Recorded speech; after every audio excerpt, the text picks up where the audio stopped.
12 बजे 12:15 हम यहाँ पहुँचते हैं खुर्द। 2 घंटे के स्टे पर इंशाल्लाह वापस 2:20 पे हम रवाना होते हैं। उसके बाद 4:30 बजे हम पिंडी जाना पहुँच जाते हैं सर। दरिया में जाना पानी बहुत ही ज्यादा है। अच्छा। तो इस खतरात की बावजूद इस वजह से ना इसको ना रेडिंग बंद किया हुआ है। ये ब्रिज से साहिल समंदर से जाना है, फिर जाना दरिया का नज़ारा करते हैं। KPK है। हाँ, इस और पीछे जो है वो पंजाब है और ये जो है सिंध है। ये दरिया किस तरह से मौज में है।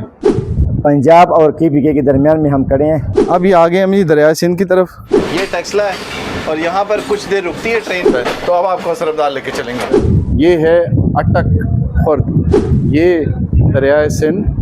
इस साइड पे जो पीछे जो मेरे बैक साइड है वो है पंजाब का।